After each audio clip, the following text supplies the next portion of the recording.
Welcome to the Portsmouth School Board meeting for October 14th, 2025. Could I have the roll call, Patty? Sure. Dave Kovic. Hi there, joining remotely here for SAU 50. Genevieve Beckstead Muskie. Here. Fish Campbell. Here. Nancy Clayberg. Pip Clues. Brian French. Here. Lee Hudson. Here. Byron Maddow. Here. Barry Nolte. Here. Lisa Rappaport. Here. Eric Moore. Here. Nathan Delaney. All right. Let's stand for the Pledge of Allegiance. Of the United States of America, and to the republic for which it stands, one nation, under God, indivisible, with liberty and justice for all. All right. Announcements and recognition. Do we have any announcements? Couple of announcements, including one which is late breaking news in a good way, and that is I was notified this afternoon that the boys high school golf team won the NHIAA Division II state championship, their first state championship in golf since 1962. So yeah, go boys. We had several top 15 finishers. Greg Gagnon was the lowest scorer in the state. Greg Gagnon, T. Spleen, Gus Baker, Grant Haberstroh, Turner Ledoux, Alec Lawton, Gus Alati, and Will Reyna make up the team, and the coach is Kyle Harrison, who I think you remember. I mean, I've been here other times when we've talked about skiing and Kyle Harrison, and now we're talking about golf and Kyle Harrison, and also a very accomplished teacher. So great news for the boys. Several of the boys will go on to the individual event is this week, be later this week. But yeah, good win for the high school, and neat to see that program for the first time in all that period of time come home with a state championship. So kudos to them. Also wanted to just kind of, there's a ton of thank yous I want to send out. We're right in the middle of 2 weeks, which are our busiest when we think about our Portrait of a Graduate, and we think about global awareness and community contribution as one of the pillars of our Portrait of a Graduate. This week, the last 2 weeks are really important ones in terms of some of the work that we're doing, particularly at the high school, where we had exchange students from Italy in last week, and that ran up through, I think, Friday. And Friday, as Italy was going out, I think the plane from Japan was coming in at the same time, and in came the Japanese students. So we've been really busy. This afternoon was a big assembly that we do with the students from Nishinan, Japan.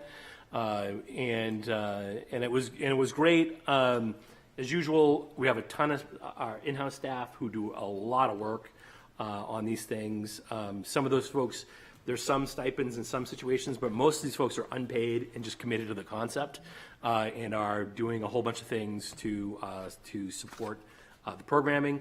And then the bedrock of the programming is our homestays with our families and our students hosting students from these other countries and giving them also a chance to be in our schools and with other students. I did want to say Nathan Delaney is not here, but Nathan reached out to the city's Sister City Committee, and he initiated it, and a few of us came along with him, which is always great to have student leadership, to ask the Sister City Committee for any assistance they could give us, because in a lot of ways the schools are the center of these exchanges with these other communities. And I thought the Sister City Committee did a nice job of responding. They ended up holding a reception for the host families and the students connected with the Italian trip. There were gifts, there was food. It was the Levinson room at the library. We had the mayor came to give a welcome to the students. I think there were some golden doorstops given out in honor of the City of the Open Door to the teachers who came. And then in addition to that, we had multiple city councilors who were at today's assembly as well. And the mayor once again welcomed those students from Japan as part of that process. So really, I really appreciate, again, the bulk of the work are our folks doing all kinds of amazing stuff in our families, but we've been talking for the last couple of years with the municipal side of the house about how when we go to these other communities, the cities themselves are more involved in the exchanges. So we really appreciate the fact that the Sister City Committee helped out in a couple of different ways and worked hard to make sure that that the mayor is the symbol of the municipal elected officials was present at both of those events, which was great. So thank you to all the people who were involved. Still a couple more days with the Japanese contingent, but I think things have gone really well so far. Awesome. Any other announcements? All right, let's move on to the consent agenda. I'll take a motion to approve the regular minutes for September 30th, 2025. Motion to approve? I got Lee. Who? Need a second? Carrie? Carrie, yep. All right, any discussion? Pip? I just wanted the minutes to reflect that during the policy committee update, we had a brief discussion about homework as well as level diplomas. I just like that to be reflected, that we started that discussion with the board. Okay. Thanks.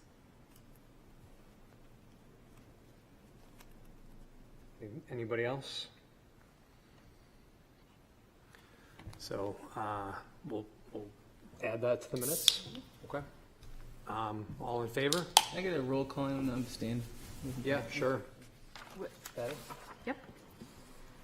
Genevieve Beckstead Muskie. Yes. Tish Campbell. Abstain.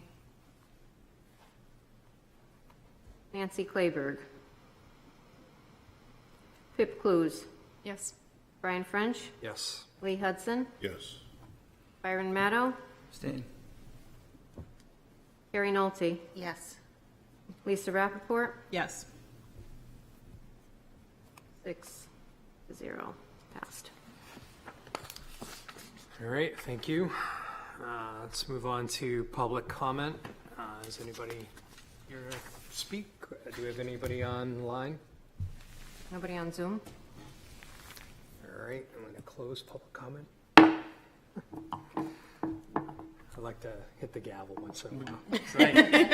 Use it. Make sure it's still working. We're going to do it. All right, let's move on to the superintendent's report. Zach?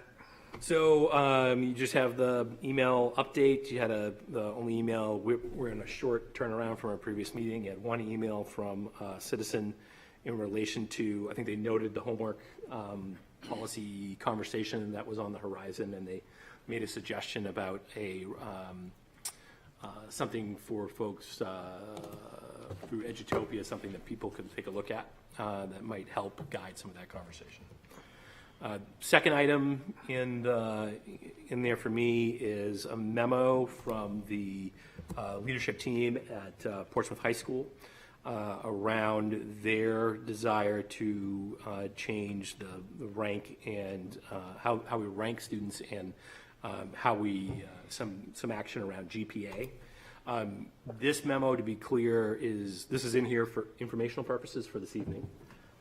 The high school team, and I've talked to the high school team, and the high school team is assuming that the board will be interested in some conversation around these couple of items. So we will be inviting them back to one of our next two meetings for them to be here and to have some interaction with the board. I will say that any questions, preloading of questions as we approach that, just helps the team better prepare to respond to the queries that you have. So as we move in that direction, if you want to send inquiries to me in relation to this particular document, then I'm happy to forward that to the team so they're ready to go on those questions. Then I just have a quick update for you on the high school principal search. In the memo, we just talked about the fact that the steering committee has been selected. I included for you the names of the folks who are on that particular steering committee, and that we will be moving next couple of days. We'll have the survey out to community stakeholders around what they're looking for in the next high school principal. I'm still taking, I had a draft survey for the committee. Committee gave me a bunch of recommendations, and I'm still processing their recommendations around tweaks to that survey. We are aiming to reconvene, and I'm not looking at my own notes, but I think it's the 4th of November. Thank you, the 3rd of November. Thanks, Eric. To look at what we got back in terms of survey results. And the only other piece for the board, I think I've mentioned on the board before, that we're also working with the New England School Development Council, NESDEC, who does the board will be familiar with NESDEC for our Enrollment reports. thank you, our enrollment projections that we get annually. They take our data, they make projections.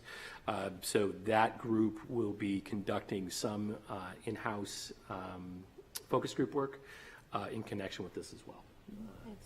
Yeah. Just, oh, sorry, just a quick question. The 44 applications, is that like a normal average, or that, like, I was kind of taken aback. I thought that was a good high amount for applications. The truth is that there's not always, sometimes, I've been in a lot of places, a lot of times there's not even an application process. A superintendent seeks out people in certain roles. But I thought there was going to be enough interest that I thought it was worth putting it out in that way. So I don't have anything to gauge that against either previously here in the district, or even in my own experience. There was a slightly different approach to trying to recruit people to be part of that group. So I thought it was good. I thought it was good. I found the number very encouraging. Yes, and I had the same thing. I'm like, good. If we were in the reverse situation and I had like 7, I'd be nervous about the level of engagement that we have, and I think people are engaged, passionate about making sure we have the right type of leadership. So excited about that. I'm wondering if there might be, if there's any point during your process in which you could involve some more of those people. I think I'm really pleased with the steering committee, and I think I also appreciate that you gave us their names right off the bat. Yep. But I'm curious if there's a way that, there could be like a focus group or something to bring those other people in, given that they want a voice. And Sure. Well, I mean, we're have going something to push, we're going to survey everybody. So, I mean, there's going to be survey opportunities for everyone. Okay. There will be some, we are going to do, like I said, we're going to have a 1 to 2 day period where the folks are on the ground from NASDAQ to do some focus group work. Okay. And, but I think we'll see, and if those opportunities, some of that's going to be in-house for staff, but there will be at least one opportunity for community in some way. And depending on what the turnout looks like for that, then that could put us in a spot where we're doing more of that. Yeah, so maybe just reach out to those people to let them know there's a focus group or something. Just because I hate it when we have people volunteering for stuff and we don't get to take advantage of what they want to say or what they have to offer. No, absolutely. So it would be nice to. Absolutely, and I think that's always hard because you don't want to. It's hard to turn people down who have an interest, and then simultaneously you need a group that's of a size that's manageable to actually get something accomplished. Yeah. So we try to. Try to split the difference on that and have a number of folks involved where you still have manageable meetings and you have I try to be thoughtful about trying to represent a variety of different groups. And so part of what was good about the application process were people what came forward, and part of that was here's where I have an interest. Or here's the community I'm from, or here are the students that I have in the system now, or those types of things. And so I worked hard to try to as much as possible, it's never perfect, to try to balance out all those different interest groups. I wondered why the school board representative is a non-voting member of the committee. Yeah, so traditionally, this is not a here thing. This is traditionally, the school board ultimately has the opportunity to vote on a recommendation from the superintendent. So I don't, as I told the committee that night, I don't know that I'm going to end up with a vote in the committee anyways. You know, so my hope is, you know, I'm tasked with coming to a recommendation for you, which I feel is the best possible recommendation, and being able to defend that recommendation. Best case scenario for me is the committee is basically in consensus about where we're gonna be. My experience tells me that you can get that most of the time doesn't completely happen. It's not 100% in unanimity about the pick. You get close. Yeah. And so as I talked to the committee about, it is, you know, my hope is that we get there, and if not, then ultimately at some point I'm going to have to make a decision, and I think I can defend all of you. So the listing of a non-voting board member, I think is going to end up being irrelevant, because I think Lisa's going to have the opportunity to influence the conversation as much as anybody else that's in the room, in terms of what I come back to recommend to you guys. But if you do take a vote, she won't be able to vote. Yeah, I look at it. It doesn't make sense. Like, the students get to vote, but our representative doesn't. And I was just going to say, this is not unique to me or here. So in previous searches for principal positions, even in other places, or even places where I wasn't a superintendent, I was in a different role. That's the structure I'm used to, because the idea is you're not double dipping in terms of influence. That the opportunity for the board is at the you know, accepting or rejecting a recommendation, and so that's why I set it up that way. But again, I don't anticipate that I'm going to be coming to you. I don't anticipate some type of formal vote per se, where I'm coming back saying, well, you know, 12 people wanted this and 2 people wanted that. You know, I think I'll be coming back saying the committee has discussed this thoroughly based on, you know, being informed by that conversation. Here's my recommendation to you. Thanks. Yep. Wait, I may be off base in terms of my memory anyway. Not really good lately. But at any rate, I remember an email from someone, and it didn't make it into the thing about New Franklin School and the basketball courts and the tennis courts. Oh. And I thought that Then it was might have been, was it outside of the window of the dates that Paul had? It may have been, Okay. but I thought there were 2 of them recently, not just one. I know one of them came, I think, No, last there's week, but 2. one You're right. was before Okay. that. There's not an attempt to not No, have those on there. I mean, there is a conversation, there was some dialogue about what's our ability to pick up the project that was not our project to try to fix it. And there's some conversation on the city side as well. And the city's taken some interest. So I don't know. I don't have enough structured stuff to give you right now to tell you, other than there is dialogue happening and people trying to figure out, here's an unfunded $50,000 project, and how is there any ability to take that on inside of a budget, especially for us, inside of a budget where we took a haircut during the budgetary process. So there is some conversation about that, but I'm not aware of any conclusion about that moving ahead yet. Okay. So. Lisa. I had a question about that as well. I'm curious if there is a way for us to have our facilities committee meet and potentially have an opportunity for people within our community who have questions like that to bring it to that forum. It feels to me like that could at least be a starting place to have the conversation and at least have us know what the requests are from people. I mean, I remember being at Little Harbor several years ago when we were trying to figure out what to do with our broken basketball hoops and nets, and it was a similar, where do we go in the city? Who owns this question? How do we get permission to fix it even if we have money?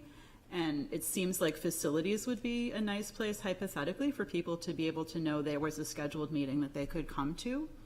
Sure. Because I can understand if we have to work out the details of this, especially when it's an expense that we didn't budget for. But it would be nice, I think, for people to have a venue so they don't feel like they're going all over the city trying to guess who to talk to.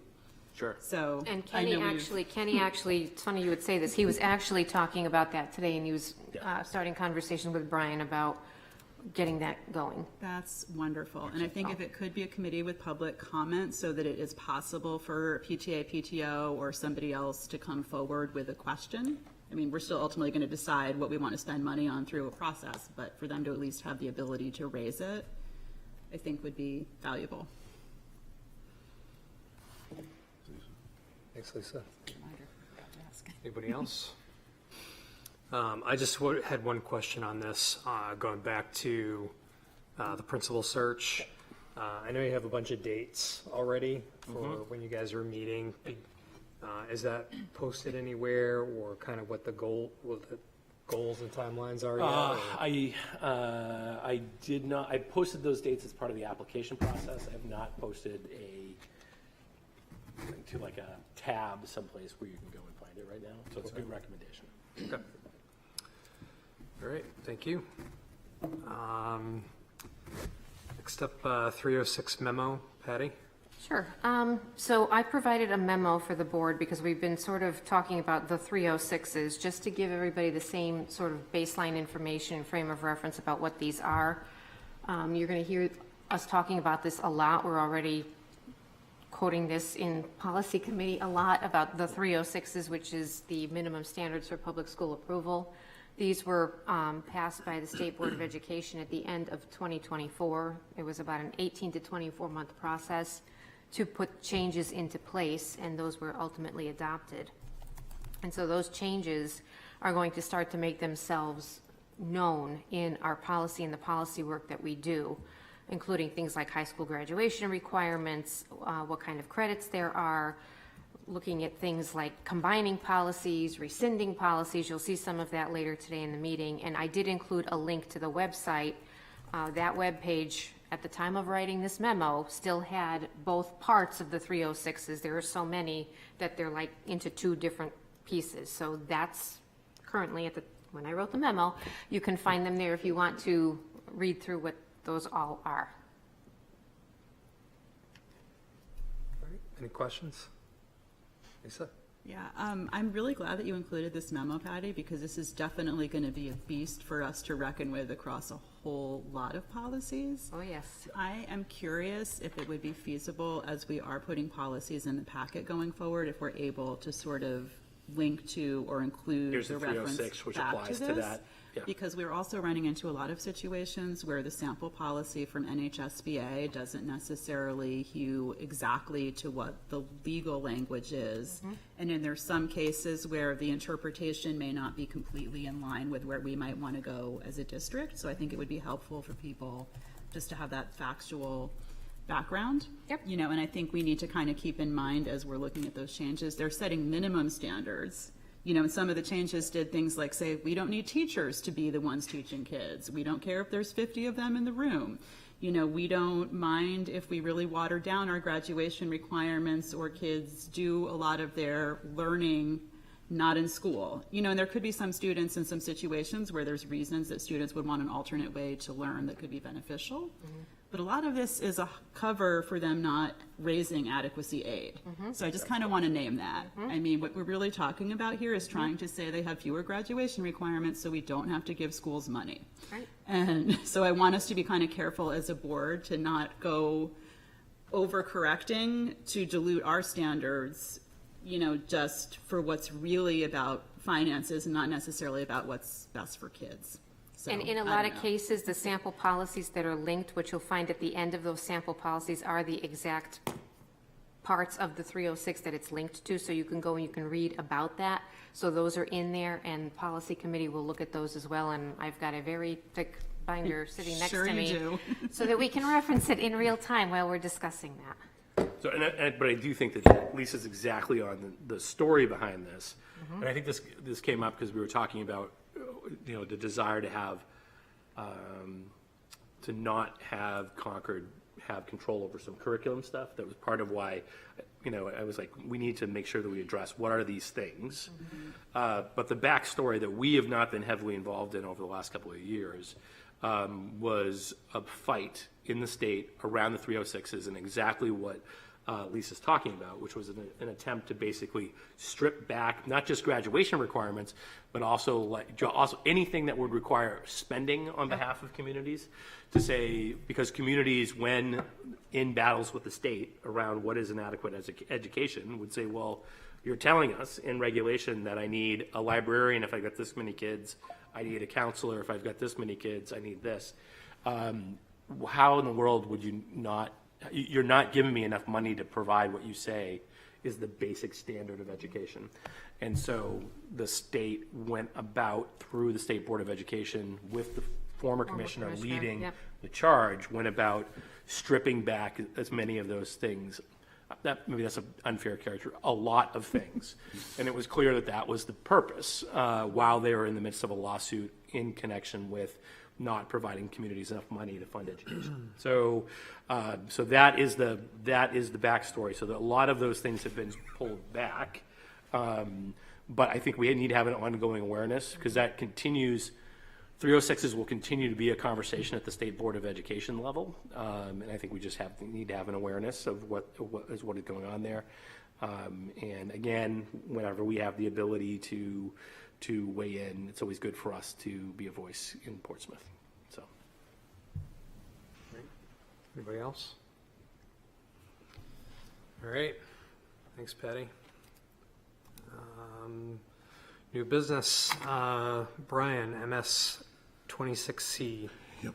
Last time I was here, we did the MS 25 and the DOE 25. This is the next in the long line of state forms. MS 26C is basically our report of our approved budget from the City Council that happened late June. So those numbers are in here, and I just need it accepted and signed by the board. All right, so we don't need to vote on this? Yes, we do. Oh, we do, okay. Yep. All right, well, I'll take a motion to approve MS 26C. So moved. Second. Any discussion? All right, all those in favor? Aye. Any opposed? Or, yep, okay. This is it has lists all your name on here, so you can know where to sign. Sign the right side, then I'll pass it around. Thank you. All right, thanks, Brian. Next up, consideration approval of the NHSBA resolutions. Carrie, you want to? Yes. I'm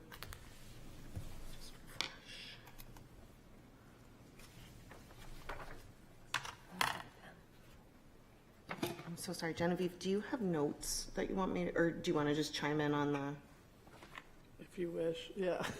Whatever is easier. It's tardy. Thank you so much for everyone's initial response. So just to preface, what we've done the last few years with this is having folks look at these, look at the resolutions, and then comment sort of their initial thoughts, so that we can focus the conversation more on where we need to have the conversation, as opposed to the ones that we all agree on. So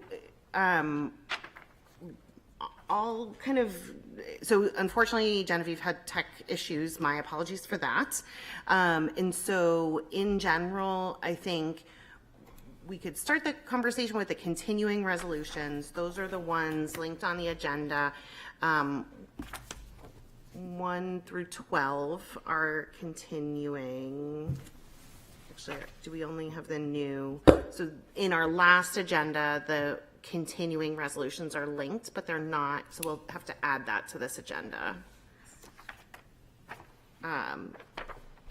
But if you want to look back at those continuing resolutions, now these are all ones that have already passed through the New Hampshire School Board Association, either 1 year or 2 years. They all need to be voted in 3 years for them to be resolutions for what the NHSBA is going to advocate for. in general, there was support for all of the continuing resolutions, except for one, and then if Genevieve wants to chime in on which one. So I would say we should discuss the continuing resolutions as a block. If someone wants to give a motion to approve, and if we want to pull out any, we can do that. Move to approve all the continuing resolutions? Okay, so we would, the Portsmouth delegate would support all of these continuing resolutions based on that. And then, I don't think we got a second, though. Second. Second. Byron, okay, thank you. He beat you. I just abstained. I didn't not support. oh, okay, gotcha. I'm happy to move forward. Okay. And Genevieve, are there any of those continuing resolutions that you would like to talk about? But it did just change, you're right. But you didn't change it? No. Oh, okay. Oh, well, it's okay. So 1 through 12? No. Yes. Nope. Okay. So with that, I think we should take a vote unless there's other discussion on those. All right, all those in favor? Aye. Any opposed? All right, thank you. So then as we move to the new resolutions, which are the ones linked in the agenda, I think the general consensus is to, there was 3, so 13, 14, and 15 were all about open enrollment opposition. One was proposed by Hanover and Dresden, one by Dover, and one by Oyster River.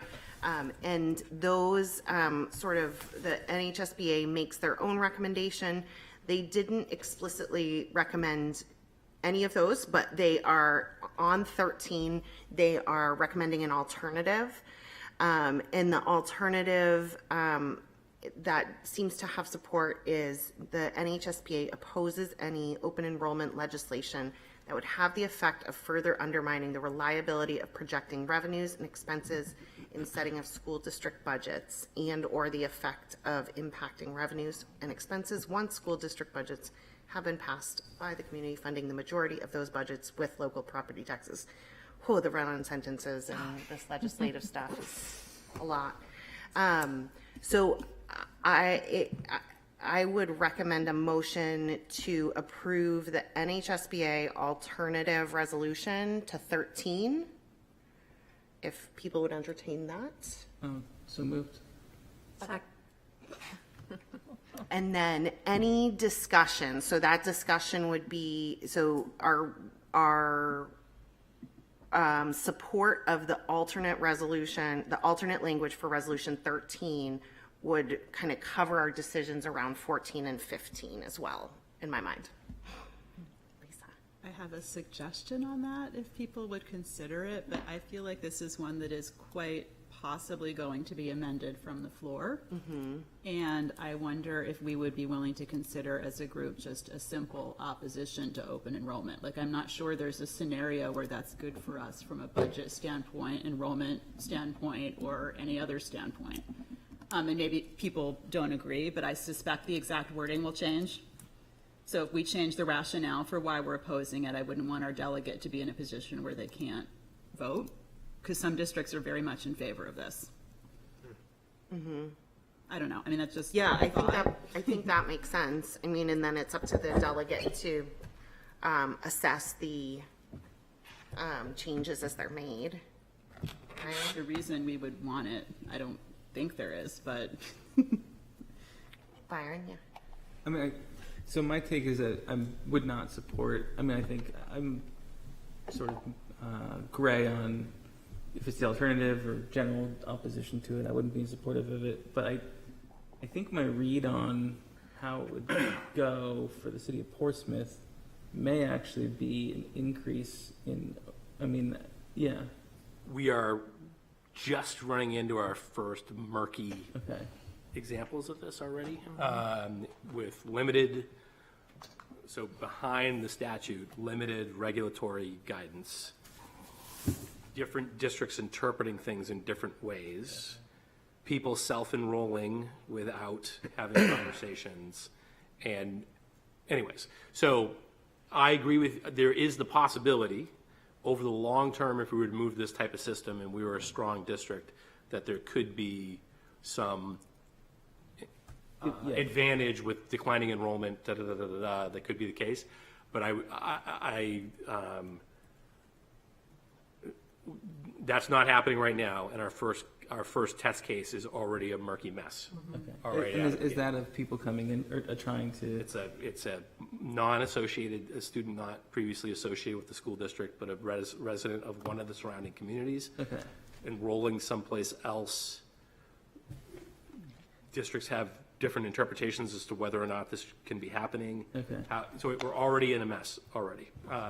And we have the wherewithal to navigate some of this junk. I worry about what it's going to do to districts around us, and then if this, does that corrode the system as a whole in all kinds of ways that then create ripples effects for us. And I think that's like the core of my opposition, is I actually think that if it was to be worked out and clean in terms, I think strong districts would be potentially set up to be stronger. Could be. And weaker districts could sort of like become weaker, which I don't think would be, yeah.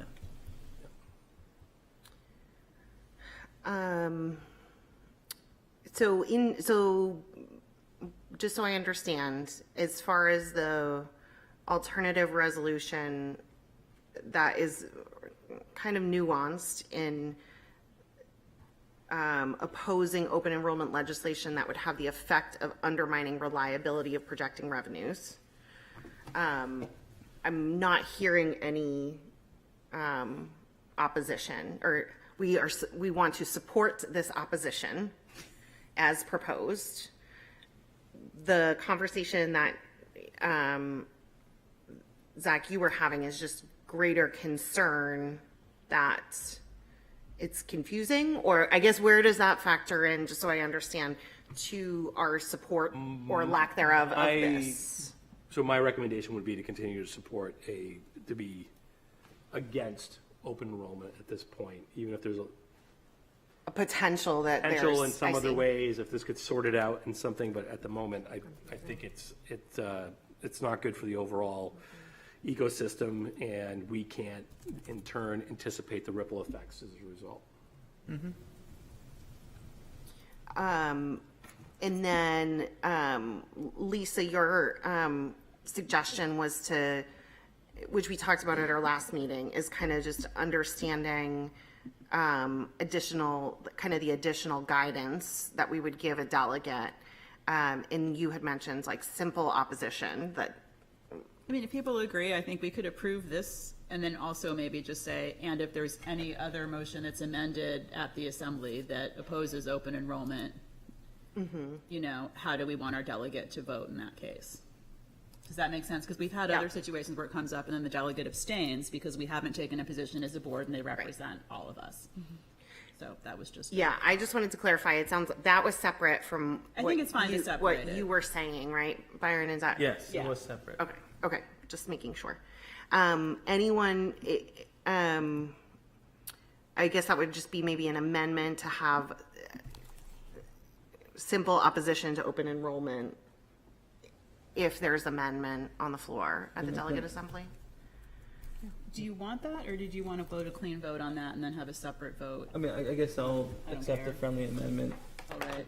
The to, friendly amendment to also oppose any other version of open enrollment. Okay. good with the. Who seconded? I think I did. Okay, you I good? approve of that, yeah. All right. Is that okay? Yep. Okay. Any other discussion?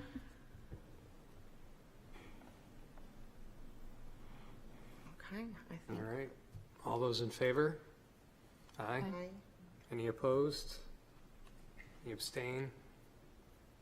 All right, thank you.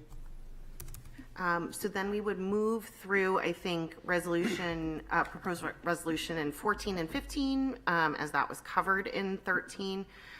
So we would, if those did get pushed, I guess we would not support them, or we would just use that general guidance on simple opposition to open enrollment, depending on what moves forward.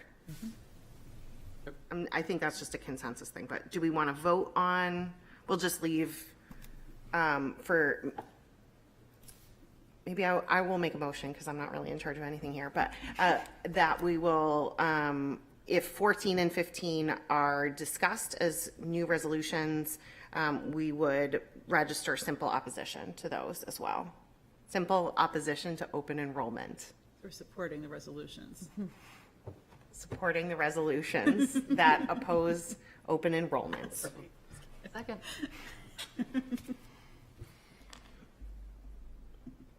Any discussion? All right, let's have a vote on that one. All those in favor? Aye. Any opposed? Abstain? Thank you. And then I'm going to ask us to skip down to 17 and 18. 17, consistently, we did not support as a board or not register or support. It was related around non-germane amendments. This was like amending amendments, and it gets a little convoluted here, but I would, if it's okay with folks, a motion to not support new resolutions 17 and 18 together, even though they're topically a little different. We have a motion? So moved. Second. Any discussion? And 18 is to require all publicly funded schools to comply. If you look at the proposal, the NHSBA rationale is that the NHSBA disagrees, and it's related to has opposed vouchers in that. Any other discussion on that? All right, let's have a vote. All those in favor? Aye. Aye. Any opposed? Thank you. And then let's go down to resolution 22, in which the majority has supported the NHSBA, or I think the entire board has supported the NHSBA alternative language for that, and that one is related. Did I just say 21? 22. 22, thank you. Except Nancy. Nancy doesn't have anything in there. Yeah, Nancy missed a few of them, she had said. Can you see my answers now? Yes, thank you. The alternative resolution would allow for lower voter legislative body thresholds to approve bonds intended for the maintenance, repair, or improvement of existing schools, districts, facilities. And so I don't think this has a huge impact for us because we have a different sort of improvement model, but I think we'd want to support other schools. Motion to approve, motion to support the alternative amendment. Motion to support. You have a second? Second. Discussion? All right, let's take a vote. All those in favor? Aye. Aye. Any opposed? Thank you. Okay, and then again, skipping down one more to 24, a quorum for those with disabilities. This is to sort of improve accessibility, not for students necessarily, but by the establishment of a quorum in person for school boards. And we were all supportive of supporting the alternative NHSBA language. If someone wants to make a motion. Motion to support NHBA alternative. Jumped around, so. Second. Any discussion? All right, let's take a vote. All those in favor? Aye. Aye. Any opposed? Okay, we're going to go backwards now to Resolution 23, funding of catastrophic. So I'm going through the ones that have mild disagreement next. Funding of catastrophic funds. The NHSBA position was to not support this. In general, we, as board members, all said to support this, except for Nancy, who's not here to represent her views tonight. But the summary is that the NHSBA felt that the numerous existing resolutions speak to full funding, both for adequacy aid and special education aid. And they believe that, and they put the specific resolutions that they think address it. But I think that, as we have heard from Zach and Brian, that specifically the catastrophic special education fund has plummeted in the support of schools. And so it seems like as a board, we wanted to support this. So a motion to support 23. Motion to support 23. Second. Discussion? All right, so vote. All right, let's take a vote. All those in favor? Aye. Any opposed? Abstain? All right, thank you. Okay, this, we're going back up to 20, related to resolution 20, related to school meals. The NHSBA recommendation was to not support this proposed resolution by Concord. The one question mark was Pip, who was unsure in whether we should support this. I was. Yeah, you wrote I said both. support, not support. You're right. So just to refresh, the NHSBA recommendation was to not support it. And then they cited resolution 210 or IIX that was related specifically to breakfast and school lunch. So I think, well, first I will move to register our position of not supporting that okay. one. Second for Second? Anybody? Thanks, Byron. any discussion? I'll just explain my response, which I think was to suggest that I don't necessarily support this particular version, but in general support the concept of school meals. So if, as Lisa had pointed out, if something changed on the floor, I wanted us to be able to support that. Mm-hmm.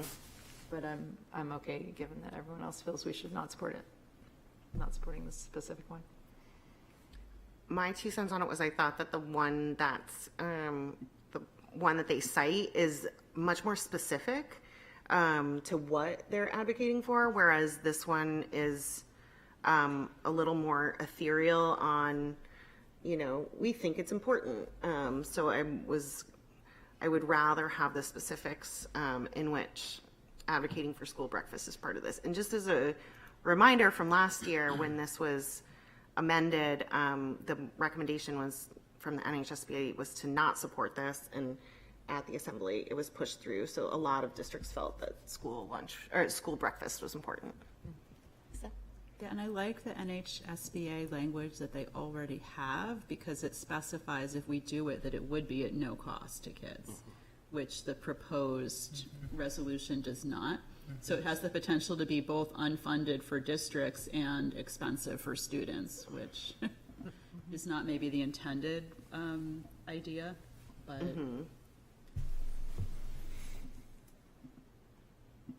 Any other discussion? All right, let's have a vote. All those in favor? Aye. Aye. Any opposed? Thank you. Okay, and so now we're going to jump around again to Resolution 16, proposed by Chesterfield around school funding priority. The NHSBA has recommended an alternative. Some have registered support for the original. Some have wanted to not support, and some have wanted to support the NHSBA alternative recommended. So, anyone, I'll just pull it up here, but essentially, this one's very short, so it's interesting that there's so much to discuss here. So I think we should discuss first, or I don't think that there's a clear majority of opinion. Yeah, and just to be clear, if we don't have a clear majority, we'll probably abstain. Yeah, so we could just not get involved in this conversation. But the proposed resolution was NHSBA proposes that the state fully fund all public education aid formulas before the funding of any other state obligation. So education comes first, and roads and highways or whatever else might be second. The alternative that's recommended is more specific, I guess, to other state public schools, public school districts, and public education aid formulas. So I think in my read of that, it more pushed towards some of the alternative models or the voucher programs or choice enrollment. And so my initial read was to support the original. What did I say? Yeah, I'm not sure why. What I did. Yeah, I'm taking off my support the alternative. I don't like the alternative. I have no idea why I put not support. There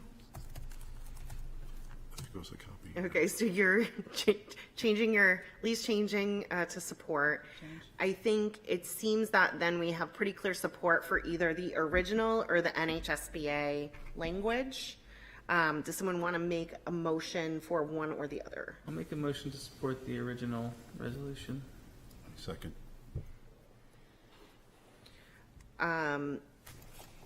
May I make an amendment that if the NHSBA alternative language does move forward, that we would also support that? Like number one, we want the original, but number two, we would accept I'm good the with that. fully funding. Lee, are you good? Okay. Yeah. Any discussion?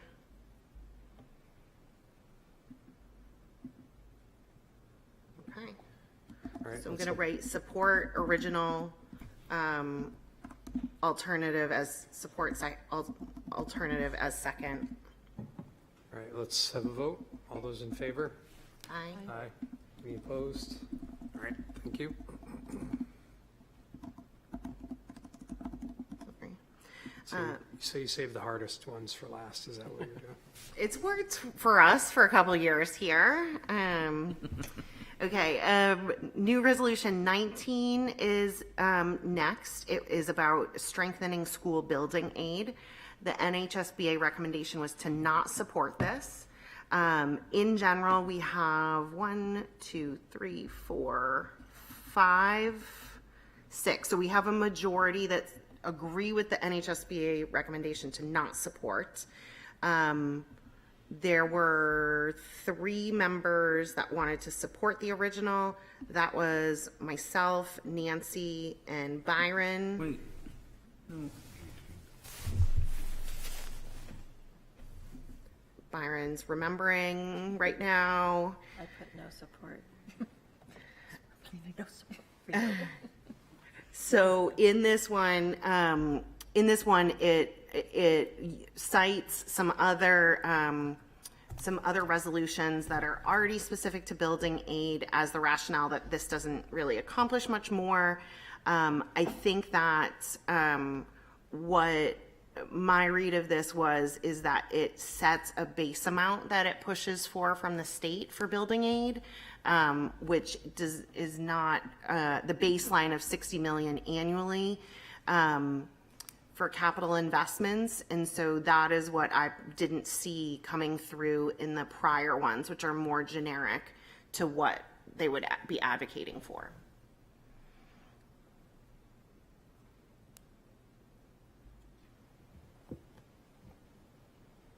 Byron, do you have any other discussion?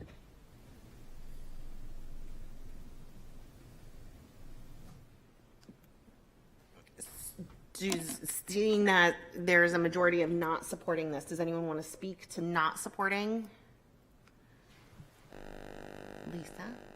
I think when this type of issue has come up before, part of the rationale for not putting a dollar amount in is that quickly sets a ceiling instead of a floor. So, because it takes them 3 years to pass this, and then if they want to raise it, another 3 years. And so some of the conversation, I think, has turned around, does that keep pace with inflation and construction costs, more than an opposition to funding building aid. So I think when this has come up previously, that's been some of the conversation. Because when you're getting not much at all, 60 million sounds fantastic. But when you fast forward some number of years and then you're kind of saying that's your number. Yeah, I think my fear is that this number becomes zero, not 60 I agree with you. You know, so it's like 60 million is better than zero in my mind, but I totally see that as But well. I think that's why there's no number in the existing resolutions. Yeah.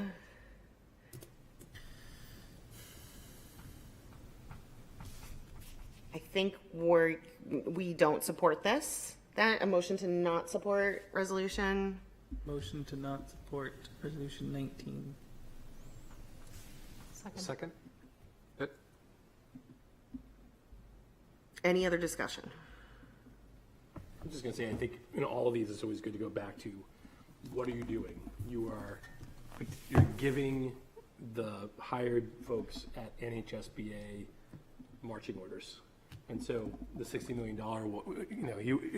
you broadly want to say, we support making sure there is state level building aid available for schools. So I think giving those types of resolutions that create marching orders that give you the spirit of what it is you're trying to accomplish is important, not just for delegates who are our delegates who's going to be there, but also for NHSBA staff. So. Good point. Let's vote. All right, let's have a vote. All those in favor? Aye. Aye. Any opposed? All right, abstain? One more, guys. Okay, sounds good. We're gonna get it. last. The last, I did save the best for last. Resolution 21 is related to gun-free school zones. The NHSBA recommendation was to not support, and they have a narrative in there. I said support alternative, which there isn't quite an alternative, but there was more not support than support for this. Support for alternative was me, Nancy, let me guess, and Byron. Looking at this, we've talked in the past about how some of the challenges for,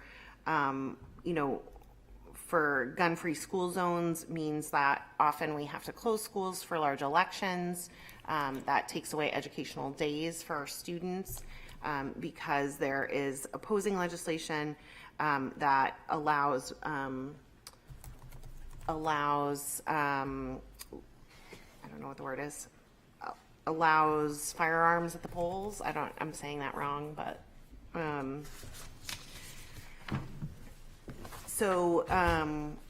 yeah, I think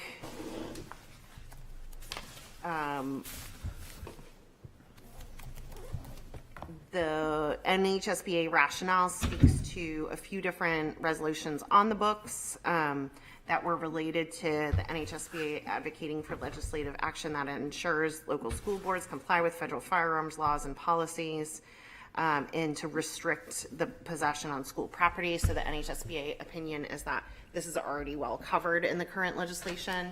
And I think I can definitely see now not supporting this because I understand that. I just think that my wanting to support this is more in the frustration that this hasn't been fully addressed in the legislation. Despite these resolutions that have been adopted, we continue to have concerns about guns in school zones during elections.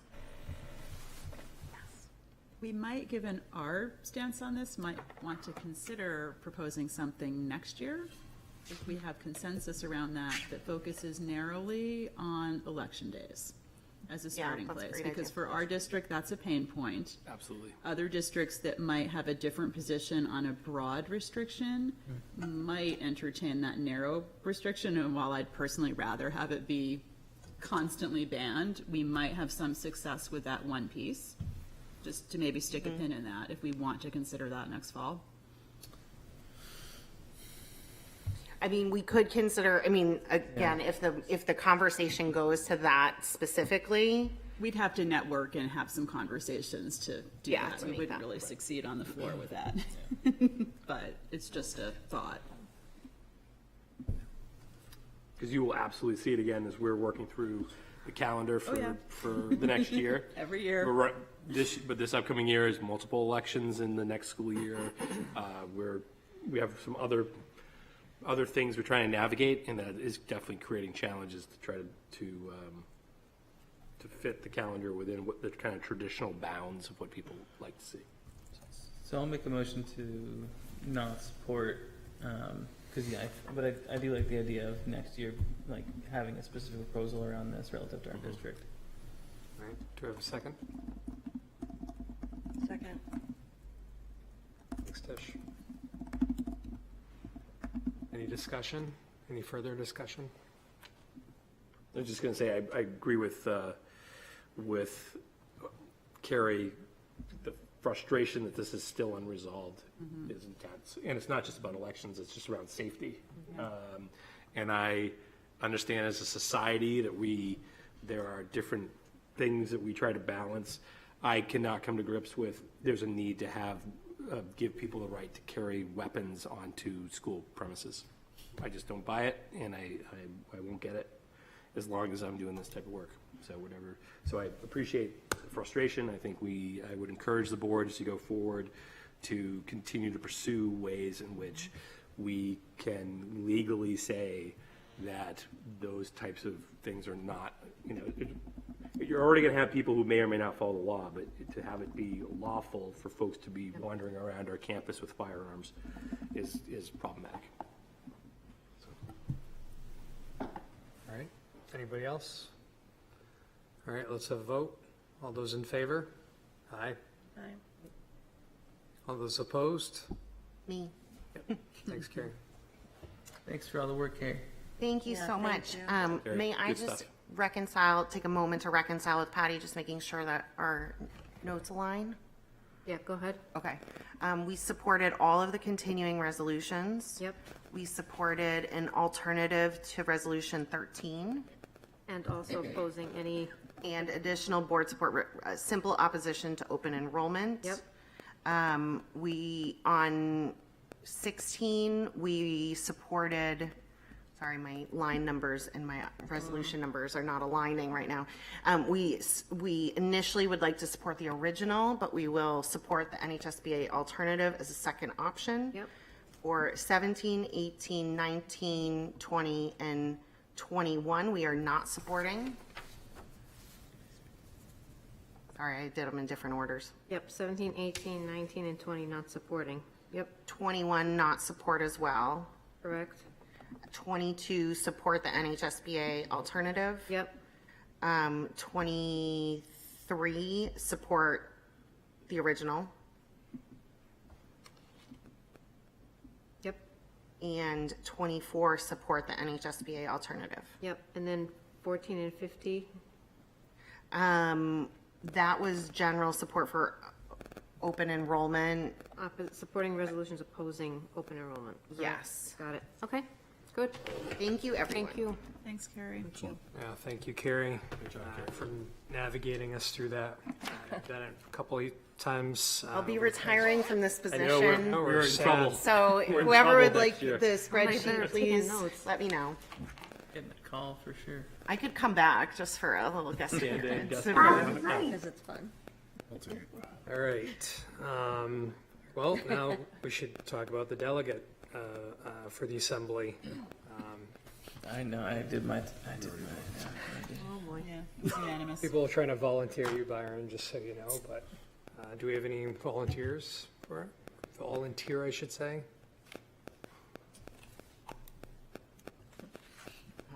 That many volunteers. I have a conflict that day. I heard to Carrie about it. Yeah, what day is it exactly? It is the 25th Of October? of October. Static Can is- anybody do it? His phone, it's near the mic. Byron says no. Lisa's looking like maybe, no. No. That's a tough day for me. Do we don't have Nancy, another we meeting nominate between now Nancy. and then. I don't think so.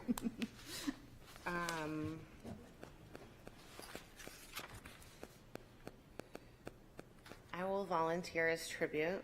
Right?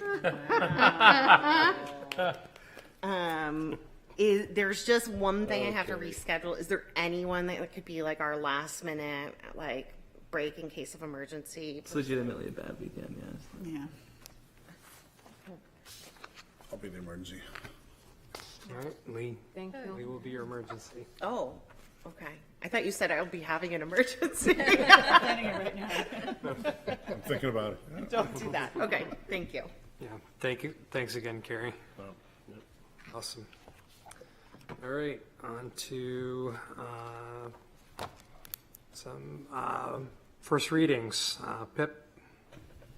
All right, lots of first readings today. So some of these were impacted by the 306 rules that we spoke of earlier. Let's see, if anyone would like to make a motion to support the first one or a batch, I will entertain one of those. Make a motion to approve EBB, school safety. Second. All right, thanks. So this one had a very simple change. I think we actually voted on this one not too long ago. But like some of the other previous policies, the definition of school property changed to include things like off hours and school-sponsored events. So that was a very minimal change from the previous version. Are there any questions about it? Or comments? Okay, then I guess we'll entertain a vote on EBB. All those in favor? Aye. Any opposed? Okay. First reading of EBB passes. And then we're on to chemical safety and the chemical hygiene plan. Motion to approve first reading of EBCH. Second. Thank you. Changes. Work session today. Let's see. This one also had a minimal update, which was just to add something, an additional item, which is number 11, if you're looking at it, regarding the chemical plan audit, which is something we already had built into our plan. So it didn't represent anything significant for us, but it's now been added to the policy, that information about the audit. And then the committee was presented with a copy of the plan as well, but we aren't actually making any changes to the plan itself. Any questions about that one? Okay, Then all those in favor of passing the first read of EBCH? Aye. Aye. Any opposed? Okay. Oh, this one's a big one. Yeah, now extended learning opportunities. Motion to approve IHBHH for first reading. Second. Thank you. Yes, so a lot of this policy has changed,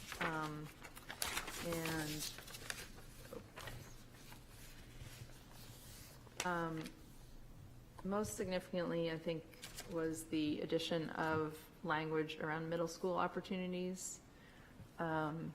We don't currently offer ELOs in middle school, but we opted to keep that in the event that we want to, so it would make it easier for those things to happen at the middle school level.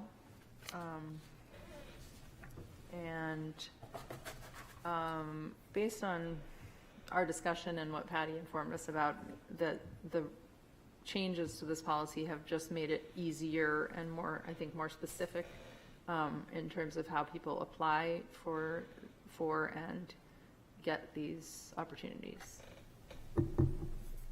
Are there questions about this one?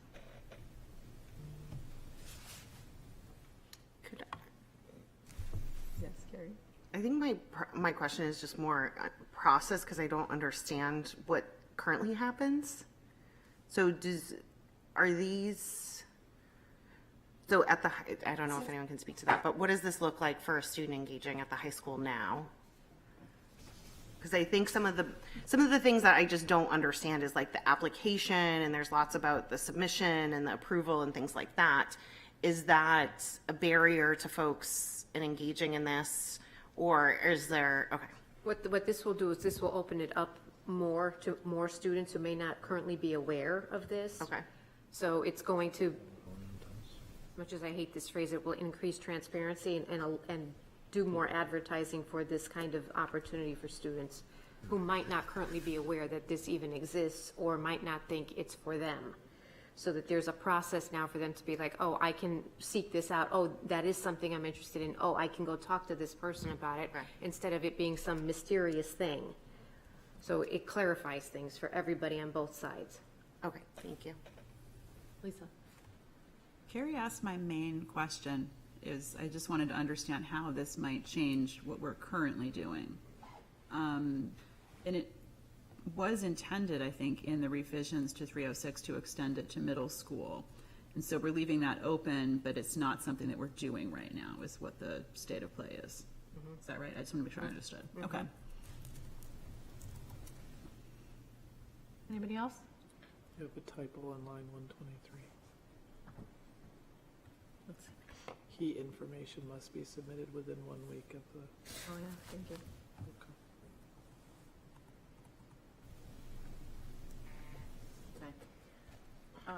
All right, if there are any more questions, we'll take a vote for the first reading. All those in favor? Aye.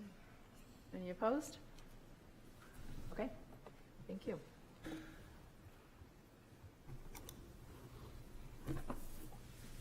All right, alternative learning plans.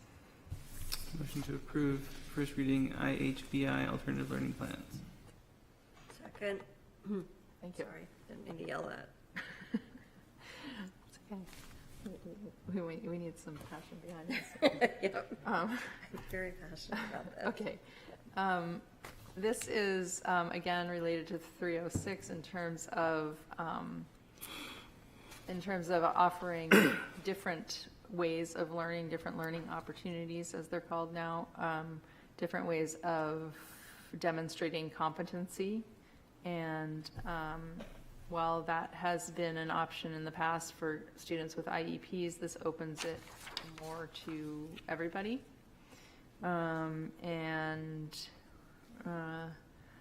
We had some discussion about whether or not our district was equipped to handle more variation in student programs and customization. And I guess that is adapting as these requirements are coming into effect. The policy was also, the name was changed from alternative learning plans to alternative learning programs and individual plans. Are there questions about this one?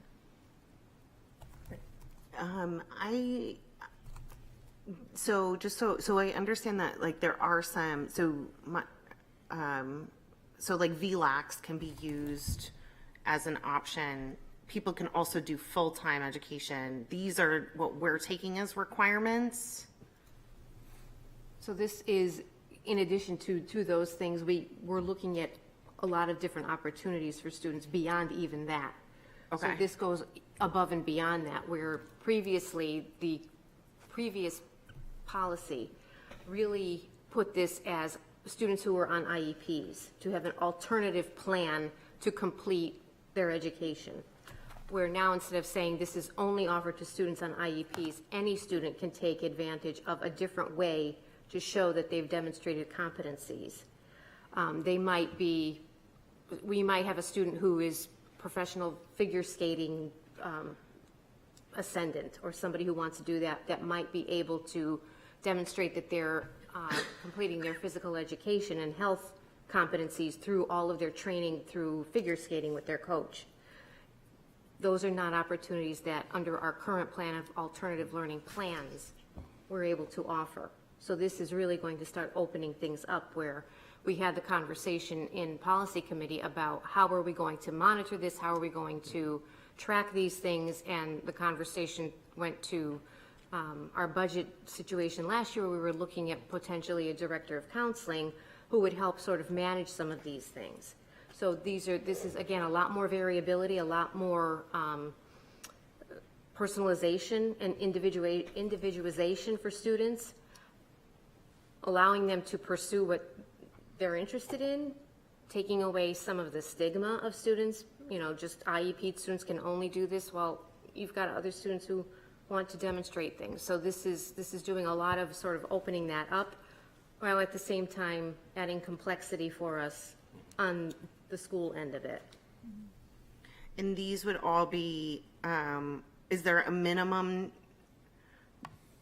when we talked about the minimum credits or the minimum requirements, are there minimum requirements of what people need to achieve? Those would all be designed in the plans and in the programs, and they would have to be aligned to competencies, which would be part of the credits in the courses. And all of that work is starting to get underway at the high school. So there's a lot of alignment that has to happen about what are they doing, what kind of competencies is that going to achieve, where are those competencies housed in coursework.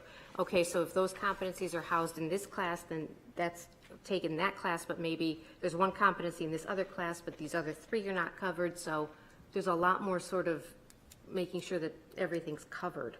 It's not just a wholesale, we're going to replace this with that. Okay. Thank you. Other questions? Lisa? Do we have a sense of how we will be communicating to students or to families how this would work? Because it is the very kind of broad, open-ended. Yep. And You don't want to kind of publicize have, it as you Yep. can just sort of. No, we're starting to have conversations Okay. already at the high school level with that. I did have a meeting with Jackie Chisholm and some of the folks from guidance, from the counseling department about this, and what is this going to look like, and how are we going to do this? And again, it's all about the matching of the competencies and making sure that it's not Gotcha. just a free-for-all, but we've got to have pathways and trying to come up with, whether it's graphics or whether there are other kinds of charts or things that show how this could be achieved in different situations. And sometimes it being very boutique, kind of like taking this and setting this up for students. Is it Okay. fair to say that we have a decent amount of work to do still? Oh, yeah. In line with our strategic plan Yep. around kind of the alignment of coursework, the identification of competencies, there's There's a lot of work. A lot of work Yeah. that needs to get done for us to, I think, like the ultimate vision of some of what this is, there's a lot of in-house work that needs to happen in order to make it more systemic and less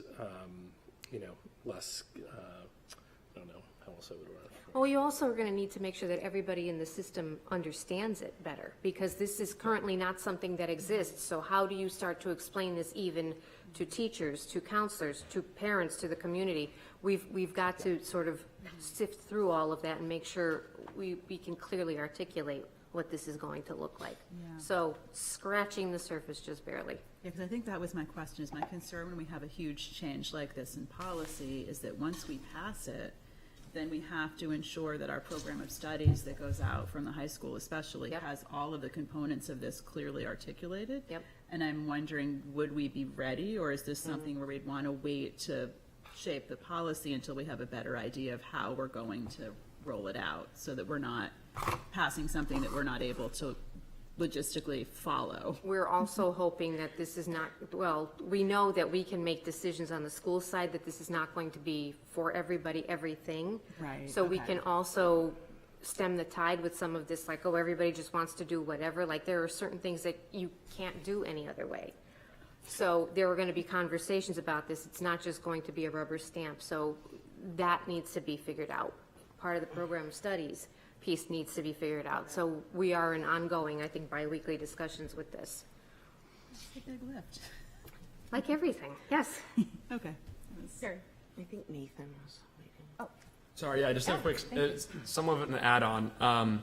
A lot of what you see with this is more in CTE with Nicole Bellabona, and that is also to what you just mentioned, Patty, like on a need basis because the school can't provide it. Right. But in the long run, like that in the program of studies, because at first you'd be like, okay, we can use that as a pilot sort of thing and look at how they're doing that. It's shaded, but it's not directly mentioned really in any program as far as I know. So it's happening, but if you asked the majority of people, they'd just be like, okay, because no one really knows about it. So, and that's probably half the reason why this is on our plate. So just sort of a piece to add on there. And it's because of the shift in who this is targeted for, right? Right, So it right, was exactly. targeted before as you would get basically notified if you needed this. And we would be working with you as a student who might be not on a path towards graduation. And that was the target audience. So now as you start to expand that out beyond that group of people, now there's going to be more people who are going to be like, oh, maybe this could affect me in a way.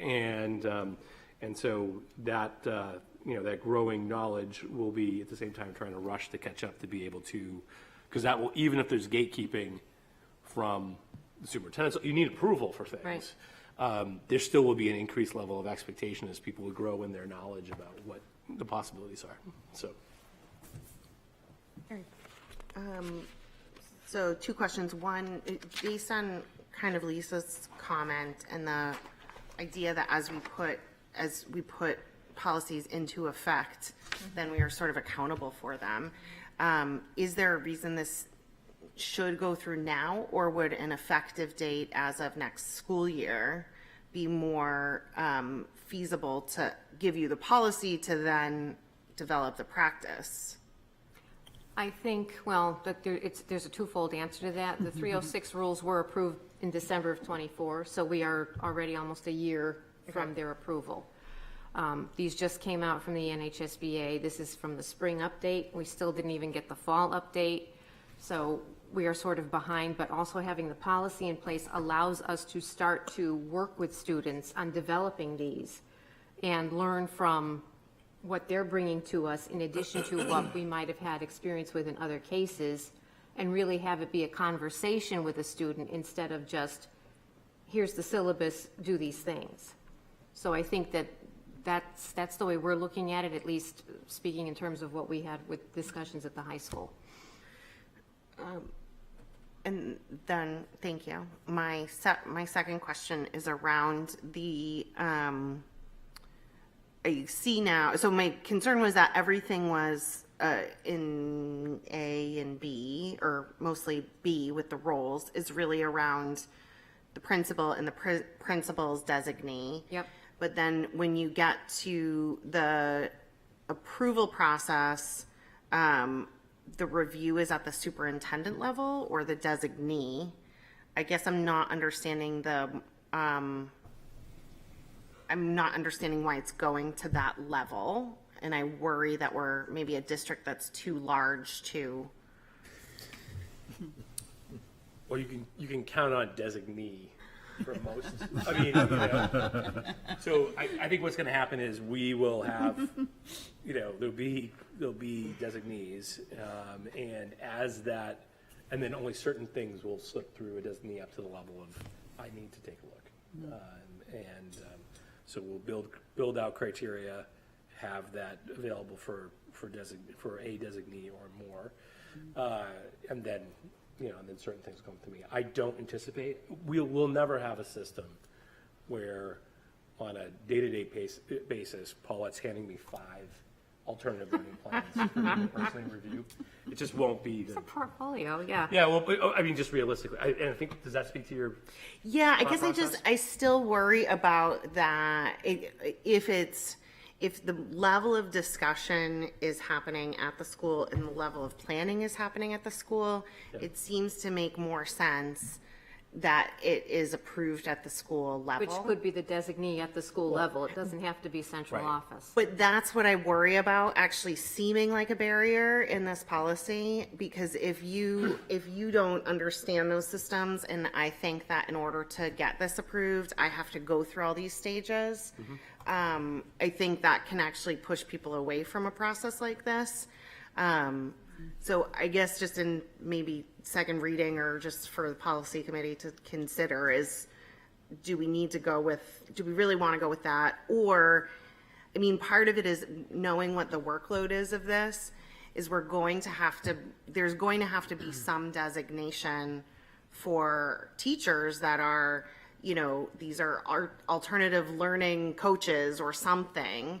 Is there some other component in here? I know that's more the practice thing. I don't know. I just don't want the policy to look like it's like a district level appeal process to have a learning opportunity. And to me, that part, starting in approval process, but then even stronger in the program integrity, it makes it sound like there's this big brother oversight to the program integrity from the superintendent office. But there needs to be, because of the competencies, you can't just approve an alternative learning program unless the program is meeting certain qualifications for competencies. So that's where the oversight needs to happen. And when we do the mapping and making sure that we know what are the competencies that exist in every course, how can you achieve those competencies? If a student is coming and saying, I can achieve these competencies through this, they would need to help make that argument. And then we would need to see, you know, is it feasible that you can have a PE competency met by, I don't know, stamping, you know, books in the library with our address? Like, that's not going to work. So those kinds of things, there needs to be some kind of oversight. Tricep, I know, seriously, but there needs to be some of that.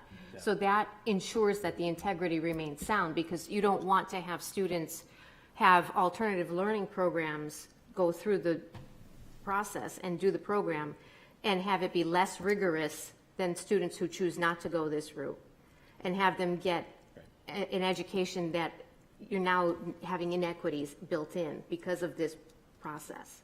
So the process has to have those sort of checks and balances to make sure that you're maintaining the rigorous quality of what's going on, and that equity remains. And we had discussed too, and I'm not sure if this was at the policy committee meeting or if this was with the high school, or maybe it was both times, students who might need to take advantage of something like this, because if their family is leaving Portsmouth and they want to move away with them, you need to sort of finish something rapidly, or you're moving in from another place and you want to graduate with your friends. There might be different ways to demonstrate competencies, because where you're coming from had a different way of measuring this. So if you're moving here from Virginia, and you want to make sure that you're keeping the rigor where it needs to be.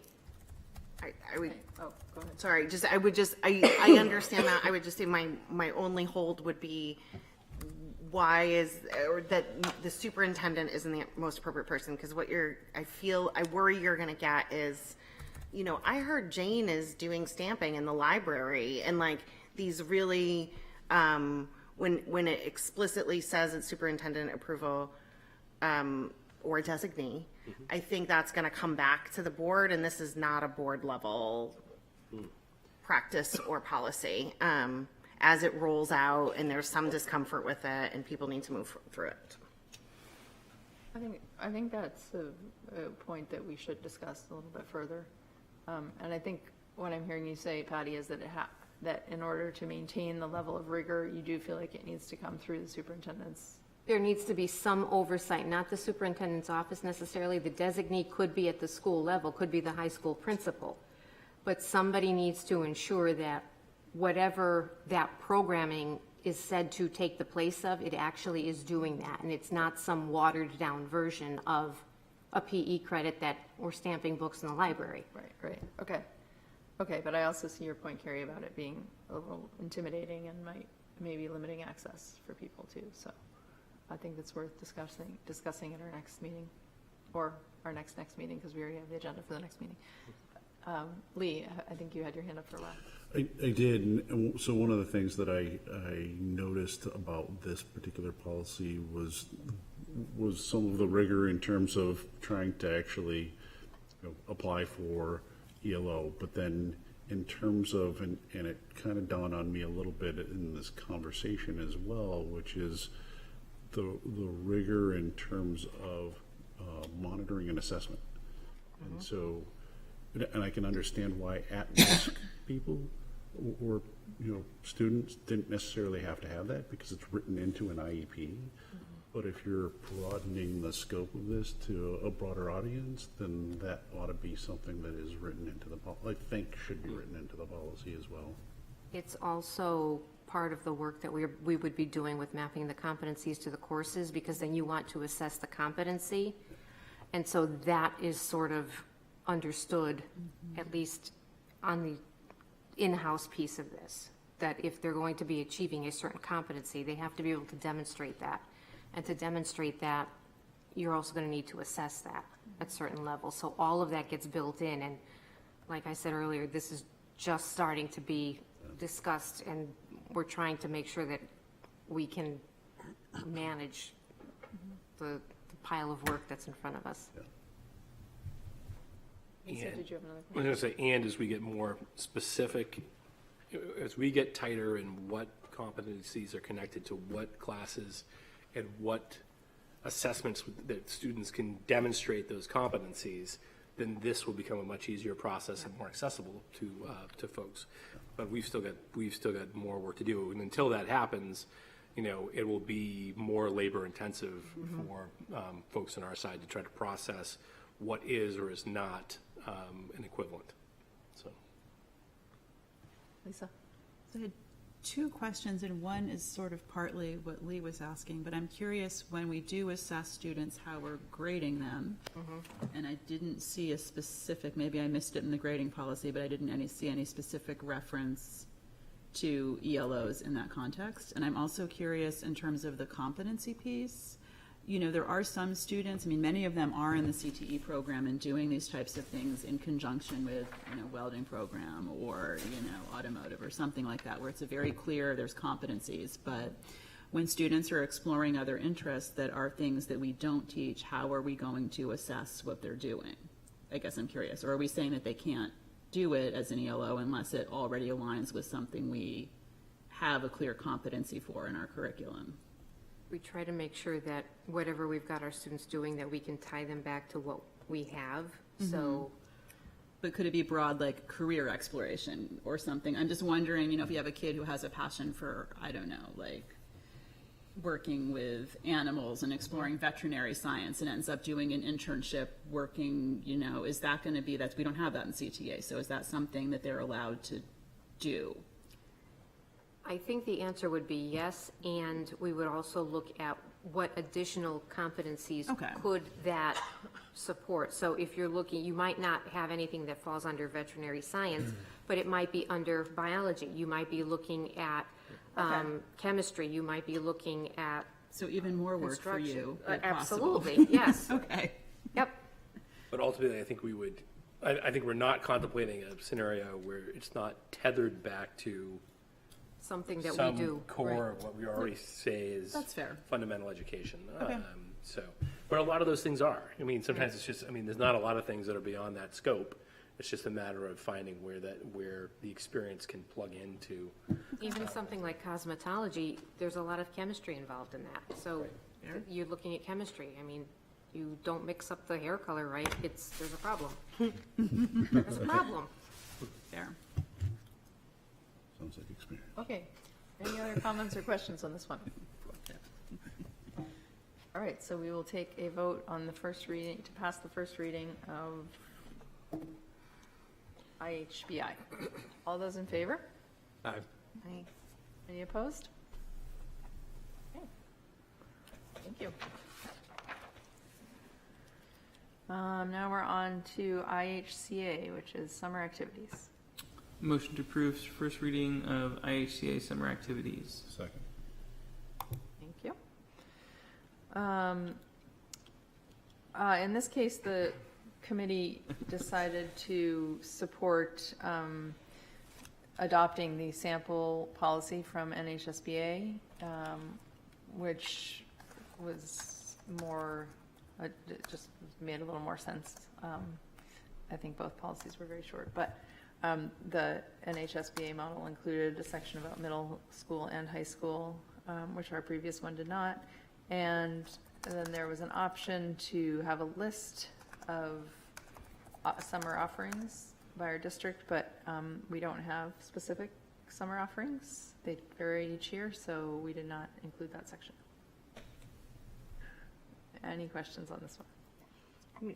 Don't we standardly have extended school year? Apparently not For anymore. special education, yeah. students, Okay, but that's, Depending on their IP. But this is specifically linked back to ELOs, and if there's a student who's involved in an extended learning opportunity that they're working, let's say they're working in an office, and the office continues to work in July and August, you want to be able to continue to capture that learning. And so this would include that or any other career readiness activities that they might be involved in. What if someone's a lifeguard? Yeah, well, You get even that, oceanography yes. credit, Well, or- I don't know about that, but physics, perhaps. Just checking for a friend. Physics. What about all the Maybe the like an nursing internship at Lonzo would be a programs? little more valuable. There we go. Buoyancy, you know.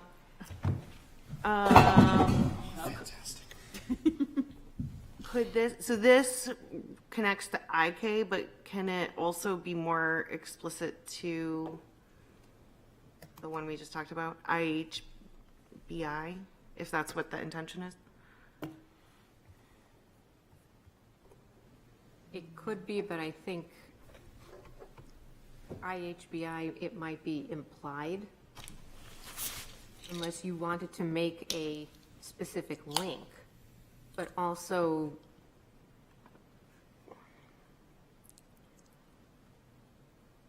it's up to you. I mean, it's up to the board. Carrie, can you describe what you mean a little bit more? Like how would you connect them, or in what way do you want them? Yeah, I guess it's the piece of students may achieve identified district and graduation competencies towards high school credit as provided, and it has IK, but essentially the process was just identified in IHBI. That's an alternative process, but the ultimate process that students are held to is IK, which would include any of the competencies that they might be demonstrating through the alternative plan. So ultimately, everything terminates in the graduation requirements, which is in IK. So everything's heading in that direction anyway already.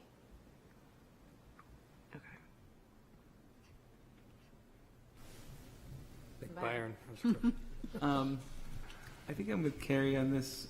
I think that where I see where you're saying, Patty, about the sort of, I guess, mainstream IK competencies, the whatever one we just talked about, alternative learning plans. I don't see the detriment to calling out as an additional pathway for the summer activities. So I think I made the original motion here. Is it? I don't know the rules. Can I amend my own motion? I think you can. Yeah. Okay. I'd like to amend my own, or I'd like to approve IHCA with an amendment changing line 11 to board policy IK and or IHBI. Is it a friendly It's amendment? a friendly amendment to myself as a second. All right. Lee? Who was the second? Lee? Are you good with that? You were the second? Yeah. Okay. Good with it. Actually, I think it's appropriate. Okay, are there any other questions or comments? Yeah, I mean, I'm with Carrie and Byron on this one. I don't think it hurts to add it in, to be honest with you. Just more on the policy committee when we change all the letters to That's go right. back and Thank find you. all the things. The other thing, just the piece of like the organized by the district. Do we need to have something in there, or like that's a coverall that if the district does organize stuff? I don't know. It just feels like that in the sample policy is missing, although I know we don't really have. We don't have, I think that was we don't organize anything. We recognize that it's important and you should do it. That's what just feels very weird about this policy is like, you should have a summer reading list, Yeah. but we don't organize activities. We do not. Just I fine. agree. That's We had the opening it same up. discussion at the committee level. It's sort of like, it's a policy for the things we don't do. But you That's could. why it's worded that way. Exactly. All right. So with that adjustment, we'll take a vote. All those in favor of approving the first reading as amended by Byron and Lee? Aye. Aye. All right. Any opposed? Okay, thank you, that's helpful. It's helpful to have precise language too when we want to change things. Yeah, sorry. Skipped over one. Motion to approve instructional resources IJ. Second. Second. Thank you. Okay, in this is another one in which we decided to adopt the model policy because it included a specific list taken from the new RSA, which was, which just, well, help us abide by that legislation and helped us clarify the policy a little bit more. And then the other item discussed was just the deadline for the plan to be presented to the board, and the committee felt that 2027 was consistent with sort of the timeline of Focus Group 1 of the strategic plan, because there was still much to do, and that seemed like a reasonable timeline. And more, even as we continue to talk tonight, the work just keeps piling up. Sorry. I know, it's definitely a busy one. So are there questions about this one? Or comments? Lisa? Sorry. I guess I'm curious about the timing of sharing out the information. I mean, the every third year piece makes sense, but I'm curious about if we're getting information in October, is that the right time of year to know about changes? So what In terms the- of what your process is? I mean, I'm fine with it if that's what. What this basically is this is a very fancy, very long policy that says we will have a curriculum review cycle. Oh, okay. Which should be on a 3-year cycle anyway, Yeah. because if you think about Okay. how long materials last, the adoption policy, and you want to think about budgeting also. So let's think about our last couple of years. We did a very big purchase of math materials for elementary. You don't want to do also a very big purchase at the elementary level for literacy. You want to stagger that. So this is what all of this is. So October makes sense, and really, to me, a 5-year plan is easier to manage, so you will know well in advance of every 3 years where you're going, where you're coming from, and barring any major catastrophic changes to things, it will sort of take care of itself and just continue. But it's good to have that cycle in place so you kind of can anticipate, okay, well, here comes a big purchase for math, or here comes a big purchase for art equipment or things like that. So we're essentially not messing you up by the timing, that's all I wanted to know. Nope. Okay. This is the least of my worries. Like, I'm like, this one, I'm like, yeah, no problem. Okay, Carrie. I have a question on what I see as a big change, and maybe it wasn't anticipated, but from the prior, the reading, the line 21, the Portsmouth School Board is responsible for ensuring that each school. So that would imply that we have approval in this process? Through the budget process. Oh, so I think that actually flows out of statute. Yeah. And one of your responsibilities, so I think I think it's in there because it's a statutory provision that amongst the things you do, you make sure, Set the and it's budget. through budget, but Yeah. but you make sure schools actually have things to do school stuff, basically. And so I think that that particular language almost comes directly out of statute and statutory powers of the school board. It is interesting though, because it says developmentally appropriate collection of resources, which yeah, it doesn't say has the funding to buy the, Yeah. it does almost give us more. and we don't have that. We have a resource budget we approve, but not the resources. Right. So I guess I would just, but the crossed out portion, starting at 16, the administration and or teachers may select instructional materials from a variety of media, blah, blah, blah. Like that old paragraph makes it very clear that the administration and the educators are responsible for that selection. This reads to me as the school board is responsible for that selection. I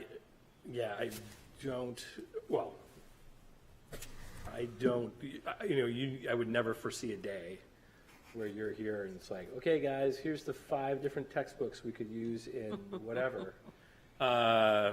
If you look down in that section that's subtitled Instructional Resources Plan, the superintendent is directed to prepare, maintain, blah, blah. So you direct the superintendent to do this, and by on your doing behalf. so, Yeah. you are ensuring that this is all happening. This might be a legal question, but I think that the Portsmouth School Board is responsible for is terminology that I would be curious about. So, I think it's worth checking on. Go ahead, Byron. yeah, I was just going to say, statute 30608, which is the one that calls out that the local school board shall require. And just to be clarified, not statute, but it's a regulatory provision. It's a rule from the State Board of Education. Sorry, thank you. So anyways, just a little bit of a difference, but. No, I think that's well called out. But what 30608 does say, and so it is slightly different. The school board shall require that each school, and then it doesn't say that we are directly responsible. So I think coming back to policy, maybe we can change it to be more in line with that specific regulatory language, as opposed to giving us responsibility. I think Carrie's concern is well founded. It's just, I'm just foreseeing book bans coming. That's what I'm seeing. That's what it's for.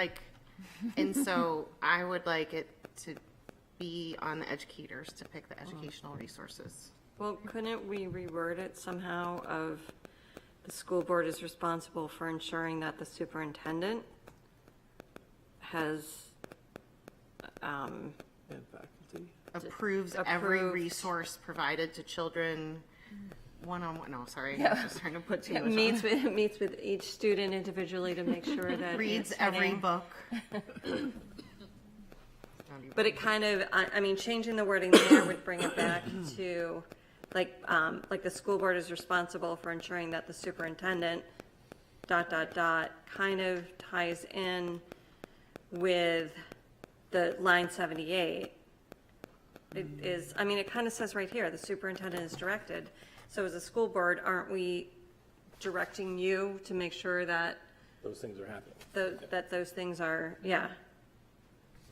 It does, I do get what you're saying. It does look like Yeah. we're choosing the textbooks and, which we know we're, I think of what Byron said, if the rules don't explicitly require it to be the school board, pulling right from those rules to make sure that, Yeah, I think we can make the change in policy. Yeah, Yeah, it's just a first reading, so.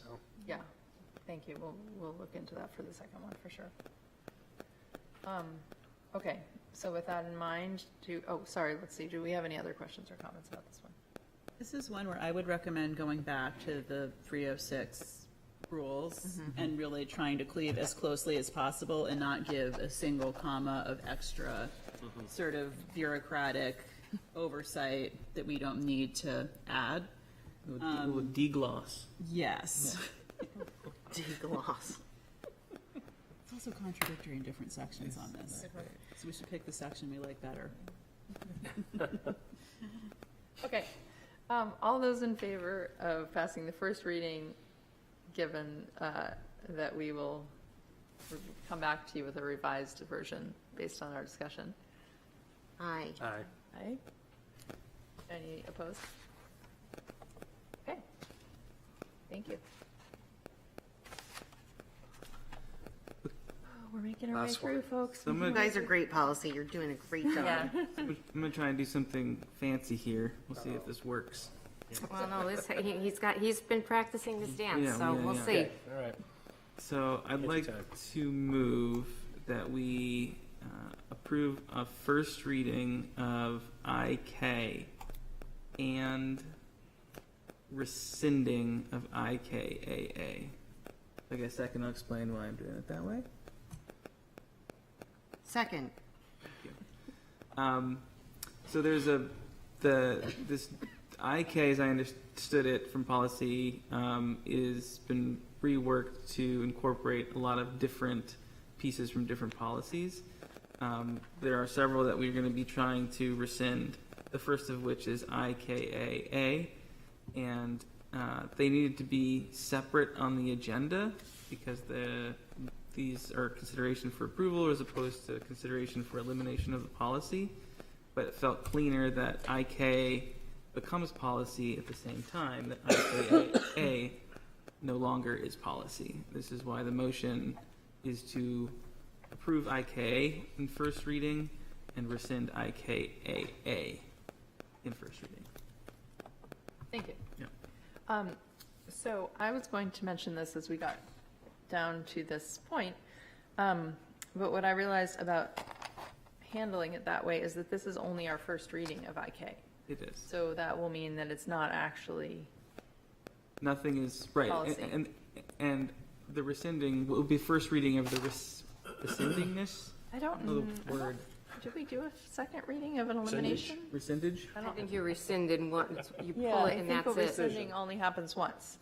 So it may be that we want to wait till the second reading of IK to rescind IKAA. I think that's fine. I think I guess the question is, because does the board want two cracks at understanding the rescindage of IKAA as opposed to a single pass at it? Well, why don't we discuss them both now, Yeah. and then perhaps we can decide that, since the motion's already on the table. Well, it wasn't seconded, was it? I did. It was. Yes, Oh, okay. Carrie did. Gee, thanks, Carrie.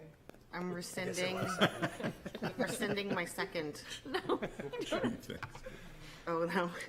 Oh, I think we can still discuss them. I'm just hesitant to rescind a policy before we have one to replace. Well, it also says first reading of elimination, so I think we can come back again next time. Yeah, I think you can have a conceptual conversation that helps you inform both of those things, and then come back to that conversation a second time and be okay, and the public be well informed about what you're talking about. Makes sense? Let's try that. Okay. I rescind my rescind. You rescind. Wasn't even Okay. recorded. Your rescindage. So, as Byron mentioned, the IK has been significantly updated, and it has absorbed several other policies, as IKAA being one of them.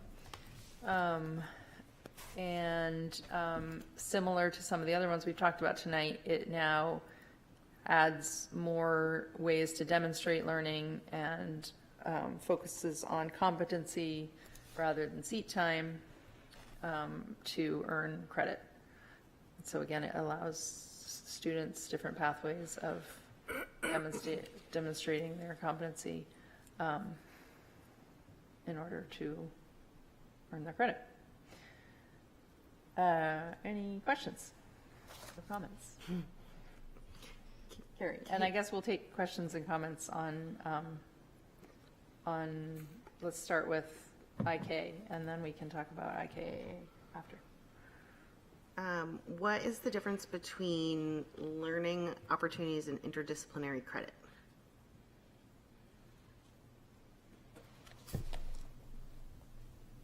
So interdisciplinary credit is, I'm trying to think of an example, global studies could be interdisciplinary credit, where perhaps they're reading literature, so that would count toward an English grade, but the literature is representative of multiple cultures, which could represent a social studies grade or social studies competencies. I see. So those are still more C1, the traditional. Yep. It would just be across multiple classes. Right. So I don't know that we have the equivalent at the high school. I've definitely worked in high schools where we had like American Studies. American Studies was a co-taught class with an English teacher and a social studies teacher, and the student received half credit, half English, half social studies credit for a singular course. And this comes right from the sample policy, right? So, because it seems like a strange call out to me, just because it seems to fit more under like 1, traditional, 2, interdisciplinary, 3, other learning opportunities, because the way I'm reading it is it's like outside of school and not connected to traditional learning. But anyway, because it mimics the language. So other learning opportunities and interdisciplinary learning opportunities. Anyway, okay, that helps me to understand that. Byron? Oh, Maybe, you have more, I'm sorry. yeah, just maybe under definitions or somewhere. I know we are using a sample policy, but just defining what that is. Yep. Byron? One thing I'm noticing is the current policy does call out that you can't double dip, I think. And it doesn't make that caveat in the New Hampshire School Board sample policy. Although it may be elsewhere in this IK is now, it's quite long, so. But that's something I think we should look at in policy to make sure we don't miss that, yeah. Yep. Good point. Lisa? So I have a couple different questions about this, but I think the main thing I'm puzzled by is the section H on minimum course load. Because when we're talking about competencies, we're not necessarily talking about a course. And then we're talking about it in the context of enrollment in no less than 3 credits, which would be less than half-time enrollment. So unpack that for me. How does that practically play out? Like, do you have an understanding of what that would mean for somebody who is enrolled at our high school? I don't know that this is a practice with less than 3 credits. No, I don't think it would be. But I'm just trying to understand, once we put it in policy, what does that mean? It might Like, not. the sentence doesn't make sense to me. It might not apply to a school of our size. It might not apply, I mean, this could be something that was put in here for smaller districts. I don't know, because they've got some caveats in there about early graduation, special circumstances, if a student has a health condition, if they've got an IEP, to ensure that they're on track to complete schooling. Yeah. It just Does feels it like there's. perhaps mean if they're doing other things to demonstrate or to earn credit, they have to still maintain a minimum course load? I'm not sure. Credit? So, No, it could be that you can't just do all alternative things. so this is a couple of years ago, we had this question about whether or not basically can I be a fully enrolled student at Great Bay and still be technically a Portsmouth High School student when I want to be. And do I get a Portsmouth High School diploma through that process? And what, in day-to-day, am I considered a Portsmouth High School student if I'm taking less than a certain number of credits through Portsmouth High School? So I think that was, and I was not involved in this policy conversation, but I can tell you that was That an did issue we happen. dealt with the Yep. first 2 weeks that I was here when Yep. I rolled into the district. We were having this conversation. So, but it also says in this policy that the district will accept Learn Everywhere credits for at least 1/3 of the total number of credits required for graduation, and a student may petition the principal for up to 100%. So, you see, I'm just worried Yeah, about what yeah. we're telling people when we put this out. Yes. Like, I'm not trying to say what the percent should be, but I can easily see somebody seeing this policy and seizing on what they would like to seize on from it. So I just want to make sure that what we're putting in here is what we're doing. Does that make sense? Like, I'm just finding it a little contradictory.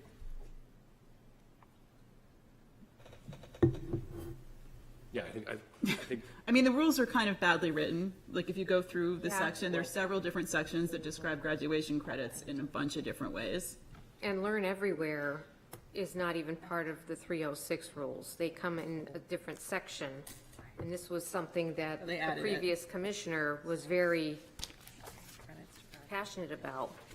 So it's under rules 1401, 1406, 1407. So it's not even part of minimum requirements for school approval. It's a whole nother section about being able to demonstrate learning someplace else. They actually added Learn Everywhere to 306 in December 2024 and shoved it in there. But it's So- also more fully described Right, in the 1400s. right. They break that up in 4 years. So I guess I'm just worried about if we need to go through and maybe clean up the language a little bit so that we're following the rules, but maybe not being too contradictory in what we're putting in the policy. I don't know, it just I feels think a there's little muddy. legitimate. I think there are. I think there's legitimate questions in the language around. You could have conflicting ideas about what is tight and what is loose, and you know how you demonstrate the learning that is necessary to receive a diploma through Portsmouth High School, and so I think it's worth having some additional conversation, because what we don't want to do is create language, and I think this is the model we've been given. We don't want to create language where I think you're pointing it out, where we're at potential like kind of conceptual juxtaposition, and then just saying let the principal figure it out. It just feels like a with- bad position to put the principal I in. would agree. I would agree. So maybe there's some further conversation we need to have. And I had to phone a friend on this, but so the 20 credit graduation that we approved. So essentially, if they did that over 4 years, that would be 5 credits a year. So this sort of pairs with that to me, that they could be doing, 6 credits a couple years and then to get to that 20, right?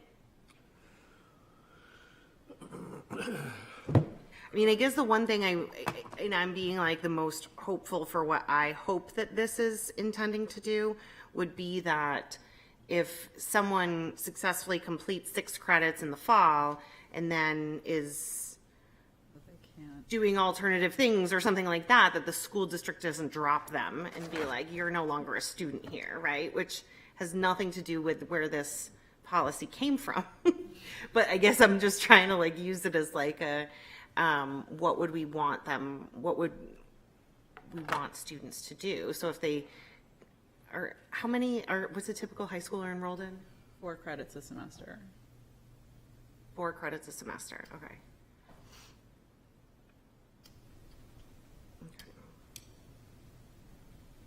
I don't know. I'm just trying to think of what the reality is of I do think it goes with that $20, the $20, $20 problem, yeah. Oh, boy. Boy, we're getting the 20 credit diploma part, because it's, to me, that aligns with this. And I know that was part of the same legislation push. All right, well, it sounds to me like this one needs a bit more discussion. Is there anything else that people would like to ask or suggest at this stage? Okay, oh, yeah. I just want to thank the policy committee, because these are very difficult, because what you have is a system that was very well defined for a long period of time with some tweaks on the edges. And I think the changes that are from the 306s, coming from the former commissioner driving the conversation, pulled back a whole bunch of guardrails in a whole bunch of places without really defining what the new world was going to be. And so now you're running headlong into these things are all running into each other. And as you pull those threads, we're seeing it goes back to things that we're not exactly sure what it looks like if we pull the thread all the way, and I think that could be really challenging. So I just appreciate the complexity of the conversations that you're having, and even if this needs to go back, and I'd love to join you for some of these. I just know it's hard work, and I really appreciate how deeply you guys are in it. So. Thanks. Yep. All right, well, let's take a vote to move this one forward on first reading. So wait, the two are combined right now.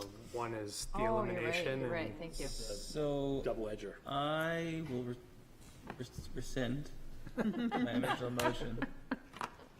And I'll make a motion to approve IK on first reading. Second. And That's we just approved had by quite a the bit of seconder. discussion. I don't know if we need to I know, is there any more discussion? roll it again, but. Okay, great. So now we're going to vote on just approval of the first reading for IK. All those in favor? Aye. Aye. Any opposed? Lisa is opposed. Okay. And then, Oh, I guess, Carrie, were you opposed too? I'm sorry. I was not opposed, but can I make one more comment? yeah, If this is almost similar as far as like what needs to be in our policy versus like a reference to 30, whatever it is, 306B25, it, like, that might be a place where it would create less confusion in the district, but still satisfy that connection to the legal requirement. Wait, I'm sorry. If we did what? Referencing the rules Oh, okay. Uh-huh. instead of But copy and instead of pasting putting them. so much in there. Yeah. Yeah. Well, I think it also would be a place where it would be helpful for us to see the part of the 306 rules that this is referring to. It's a lot. Lisa's looking at it right now. A lot of fun, I know, it's a great read. Maybe we'll just do that at the policy level so as not to bother you all with it. But it is. It's difficult to parse the rules because Lisa's point, they're contradictory. They're At times, right. Literally in the same section, they will say different things. You know, there's some places where they say that we have at least 20 credits to graduate. And that we may set higher graduation requirements if our board chooses to. And then there's other sections that say we can't do that in the same rules. So it's Well, very and I think- difficult to parse. But you end up having both. So you end up with a system where you can do 20, you can do 21, 22, however high you want to go. But you're right, there's a lot of, for the amount of flexibility, it's almost like it's too much. But I guess I think we should take a closer look at it in policy and try to figure out what are the things that we absolutely have to have in this policy, and how can we best align them with what we believe is the right way to educate kids, because this is kind of like a hodgepodge of wild ideas. Yeah, and because these flow out of the state board, which is they're not necessarily making sure, and they're not necessarily aware or making sure that there's agreement and alignment across all their different things. And I think you're pointing out some of that. So if there is a time where there's two different pieces of a 306 that point to slightly different directions, and one of the two of those may be one that better reflects our values, then maybe we should Right. have policy reflect that. Like, for example, they say they cut the number of English credits you need to graduate, and then also say that you need to engage with English all 4 years. Yeah. Maybe that's 4 years of English. You know, like, All right, so we do still have this item for elimination on the agenda. So we could decide to table that item until the next, until we pass IK in Yeah, a second reading? Yeah. Does that seem like the right, okay, is there a motion to do so? I don't know if we need a motion. To table Well, it. it's Because only a there's first no- reading though, right? Yeah, there's no It's motion not a been single made. reading. Well, eliminations are, Elimination. Reading, Should and be there's a single action reading. to it, right? What, I'm sorry, There's action to it, so we Right. have to, I think we have to do something with it. motion to table. second, I second what she's saying. Okay, all those in favor of tabling The rescission. the rescindation, the need a rescindation. trigger law for this, Byron. I don't think you need to, but it's fine. Okay, all those in It's favor? fine. Aye. Anyone opposed? Byron agrees. Okay. I'm good with it. yeah. Okay, all right, so I think that gets us through all the policies. All right, And then there's thanks, policy. thanks, Pip, that was a lot. Yep, thanks, guys. Great job. Definitely appreciate the policy committee's work, and especially around all these new rule changes. It's mind-boggling. Well, we appreciate your thoughtful input and questions too. And it sounds like we're going to be starting to have city legal counsel at policy Yeah. moving forward. So I'm excited for that. Yeah. Yeah, that should be helpful. All right, next section is committee updates, links to the policy committee minutes are in the packet. Future agenda requests, again, same thing, you can put it in the Google Sheet. I don't think I've seen anything recently on that, but if there's anything in there or anything that you guys want to see, especially as upcoming school year, let's try to get some stuff in there. All right, and then I'll reopen the public comments. A committee question, I'm sorry. Yeah, go for it. So for facilities, are we going to get that scheduled? Like, who's Yeah. in charge of scheduling that The committee? convener is Ken Lynchey as it is Okay, currently. and then who's the convener of the Community Engagement Committee? We don't have that, We do don't we? have a committee. No, we voted to create it, didn't we? We did not, I don't think we did, Oh, actually. okay, we then I voted- take it back. Yeah. I thought we I did. think we voted to Talk about have it? like an exploratory. Oh, okay, I'm That's a sorry. good point. Yeah. I didn't want to lose track of it. I wasn't sure what the status was. Yeah, we have, I And I think may we have voted to misunderstood. not create it. That's Oh, what we did. okay. And then we would discuss it to Sounds see if right. we would want to, There wasn't a clear, Okay, there weren't clear marching orders. so it was a for the pilot committee. project that is yet to commence. correct. So a group Okay. needs to be convened to establish the priorities. Right? I think we wanted to discuss a little more the purpose and, Okay. you know, what we want. Kind of refine. How's that gonna happen? We're gonna have to put it on the, Future agenda request. put it on the Put it agenda, I agenda guess. request? Yeah, committee. Because I know Nancy wanted it, so maybe Nancy could be the one to articulate a little more what she wants. All right, well, I was really excited to hit the gavel, but Go for it. Oh, wait, just one plug. Quick plug would be for future activity, just that we're going to have an opening, I understand, on the Business and Educational Collaborative Board for the CTE. Is that right? I'm looking at you. Me? Yeah, were you on it previously and then, I haven't been on it for over a year. okay, all right. So there's a need to fill that. We'll need to fill that slot, and it's a CTE-based board. I'll put together more information and forward it to you guys. So Okay. you have it. We have a meeting tomorrow, but it's, there's 3 more meetings over the course of the year. Is it a school board spot? It's a school board spot that is a committee that's it's joint with the business community, helping give feedback to the CTE Center There was somebody assigned to that after I moved off. I don't know who it was. I don't know. I had the director, interim director, reach out to me and just say, "Can you help me with getting this filled?" Okay, When yeah, are the 'cause I- When does it meet?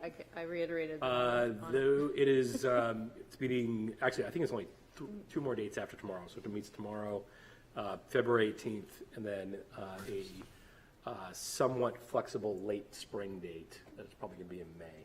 Like during the. They're usually at 8 a.m. Usually in the morning, it's like. Wednesdays at 8 a.m. I think. It's an 8 a.m. Oh. Yeah.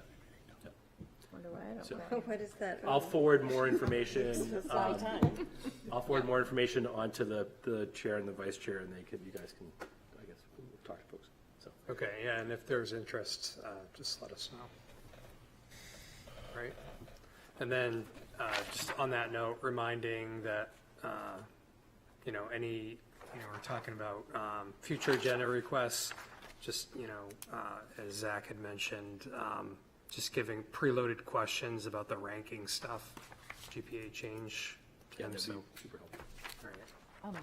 This should have happened during announcements, but can somebody remind us of the date of the candidate forum for school board? Date and Oh, time? it's on my calendar. Just for the public, because Yeah. more people can learn about school board. Yeah, I have it on my calendar. It is The 20? the 29th. Oh, 29, that sounds right. Yep, it's End of 29th from 7, at 7 o'clock. 7 to 9. Yep. Thank you. All right. I'm gonna bang my gavel now. Oh, there it comes. Do it. There it Yes. comes. I'm gonna open up, reopen public comment. No one's here. I'm gonna close public comment. All right. Thank you. Motion to adjourn. Second. All right, all in favor? All right. Thanks, Gavel. guys. Yeah, another gavel.